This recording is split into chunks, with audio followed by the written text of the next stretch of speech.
قرآن حکیم میں علم کا مفہوم کیا ہے، یہ آج ہمارا موضوع ہے۔ اس کی تصدیق آنکھ، کان اور ذہن کرے، باقی سب وہم اور گمان ہے۔ آزمائش کریں کہ وہ میری بنائی ہوئی صحیفہ فطرت کو کس حد تک سمجھتا ہے اور اس سے کس قدر فائدہ اٹھاتا ہے۔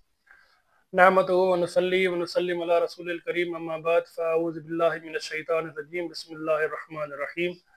ولا تقف ما ليس لك به علم ان السمع والبصر والفؤاد كل اولئك كان عنه مسؤولا۔ صدق اللہ العلی العظیم۔ رب اشرح لي صدری ويسر لي امری واحلل عقدۃ من لسانی یفقهوا قولی۔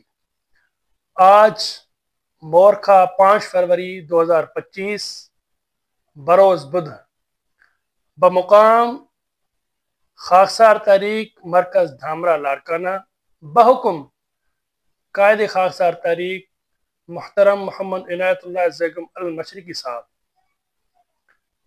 عذر قرآن فکر مشرقی کے تناظر میں خاکسار نعمان دھامرہ آپ سے مخاطب ہوں۔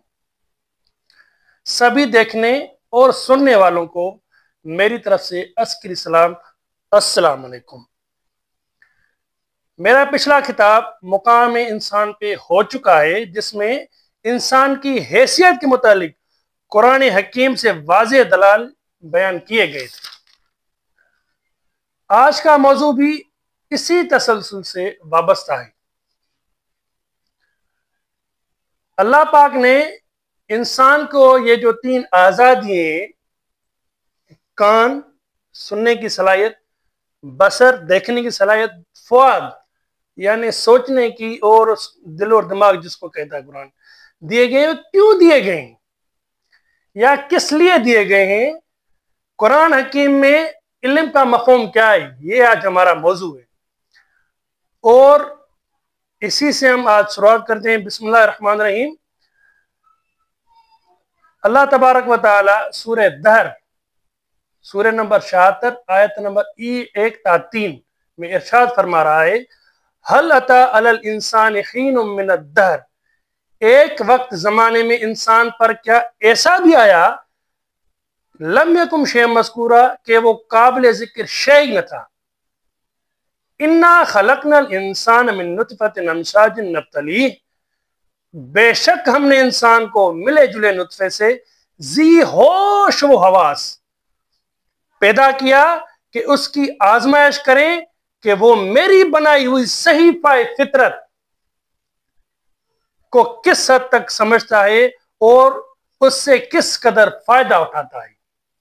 فجعلناہ سمیعا بصیرا، اور اس کو بہت بڑا سننے والا اور بہت بڑا دیکھنے والا بنایا۔ انا ہدیناہ السبیل اما شاکرا و اما کفورا، راستہ اس کو دکھایا ہے، اب وہ اس کو قدر کرے یا اس کی ناشکری کرے۔ یعنی انسان کو سمع، بصر اور فؤاد جس سے علم حاصل کرے، اس کائنات سے فائدہ حاصل کرے، اور اس کائنات کی تسخیر کر کے وہ اپنا راستہ بھی حاصل کر سکتا ہے۔ انسان کے علمی ترقیوں نے انسان کو روز بروز زیادہ سمیع اور زیادہ بصیر ضرور بنا دیا ہے، لیکن قرآن حکیم کی بلند نظری دیکھو، انسان پہلے کیا تھا کہ لم یکن شیئا مذکورا سے واضح ہوتا ہے تو در حقیقت وہ ناقابل ذکر شے کے ارتقاء سے پیدا ہوا تھا۔ قرآن حکیم کی یہ حیرت انگیز آیتیں انسان کو صدیوں تک راہ دکھاتی رہیں گی، اور ان کو انتہائی صحیح و عمل کے لیے تیار کرتی رہیں گی۔ قرآن حکیم میں علم کا مفہوم کیا ہے؟ عذر قرآن، قرآن حکیم کے متعلق علم کیا ہے؟ جیسے کہ میں نے شروعات میں ایک آیت شریفہ تلاوت کی تھی، وَلَا تَقْفُ مَا لَيْسَ لَكَ بِهِ عِلْمٌ، اور اس شے کے پیچھے نہ پڑ جس کا تجھے علم نہیں،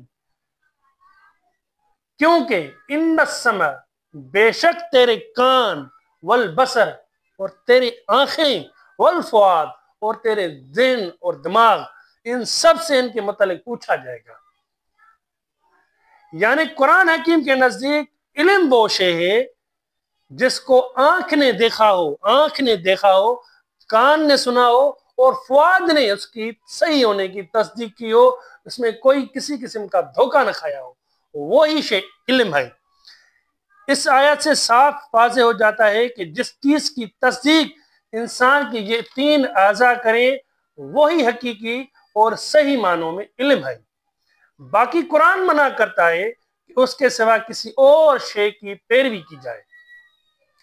اس حکمت کی روح سے کسی شے کو جس کی تصدیق صحیفہ فطرت نے نہ کی ہو اس کو علم کا درجہ حاصل نہیں ہو سکتا۔ مافوق الفطرت سب باتیں زن اور قرآن حکیم ان کے پیچھے پڑنے کی اجازت بالکل نہیں دیتا۔ اسی لحاظ سے وہ تمام دریافتیں جو صحیفہ فطرت کے عالموں نے کی ہیں، جیسے علم ریاضی، علم طبیعات، علم طب، علم نجوم، علم تشریح الابدان اور 20 قسم کے ایسے علم جو صحیفہ فطرت کے مشاہدے سے اخذ ہوئے ہیں یا آئندہ ہوں گے، وہ اسی بنا پر علم کہے جا سکتے ہیں۔ اس کے سوا باقی جو علوم دنیا میں رائج العمل ہے، بس اس کو ایسے ہی آپ علم کہہ سکتے ہیں، لیکن اس کو علم کا درجہ حاصل نہیں ہے ازور قرآن۔ اس موقع پر یہ بھی ذکر کروں کہ ہزارہا برس تک یورپ جو آج اس وقت علم کا گہوارہ بن چکا ہے، انسان کے ظلم کے باعث 20 قسم کے ذنیات میں پھنسا ہوا تھا۔ حتیٰ کہ 16ویں صدی میں یورپ کے بعض عالموں نے قرآن کے نازل ہونے کے ٹھیک 1000 برس بعد اور اہل عرب کی علمی ترقیوں سے متاثر ہو کر قریباً انہی لفظوں میں وَلَا تَقْفُ مَا لَيْسَ لَكَ بِهِ عِلْمٌ إِنَّ السَّمْعَ وَالْبَصَرَ وَالْفُؤَادَ كُلُّ أُولَئِكَ كَانَ عَنْهُ مَسْئُولًا والی معنی میں واشگاف الفاظ میں کہا کہ وہی شے سچ ہے جس کی تصدیق آنکھ، کان اور ذہن کرے، باقی سب وہم اور گمان ہے۔ اس کے علاوہ اس اعلان کے بعد یورپ کے نشاط ثانی پھر سے عروج پر شروع ہو گئی اور جو آج تک ہے۔ لیکن افسوس کی بات ہے جو قرآن ہمارے لیے آیا تھا، ہم صرف اس کو جزدانوں میں لپٹے ہوئے صرف مردوں کو بخشوانے کے لیے اور بس قرآن خوانی کے لیے اس کو، اور جو فیصلے کے لیے اس پہ ہاتھ رکھ کے چٹیاں بھرتے ہیں اس کے لیے رکھا گیا ہے۔ لیکن یورپ کی لائبریریز میں آج بھی قرآن موجود ہے، وہ اس سے بہت فائدہ اٹھاتی ہیں۔ سائنس کی جو بنیاد پڑی ہے نا وہ اسی سے۔ سائنس میں علم کی بنیاد کیا ہے؟ جو تجربوں اور مشاہدوں سے علم حاصل ہو اسی کو علم کا درجہ حاصل ہے۔ قرآن کیا کہتا ہے؟ جس کو آنکھ نے دیکھا ہو، کان نے اس کے دھوکے نہ کھانے کی تصدیق کی ہو، اور ذہن اور دماغ نے اس چیز کی تصدیق کی ہو، وہی علم کے درجے پر آ سکتا ہے۔ اس کے سوائے جو بھی علم ہے وہ ظن اور گمان ہے اکارڈنگ ٹو قرآن۔ اگر خدا کے پیغام کو کسی قوم نے علم یعنی سائنس اور حقیقت سمجھا ہوتا تو مذہب بھی اور علوم فطرت کی طرح حقیقت کا بلند درجہ حاصل کر لیتا۔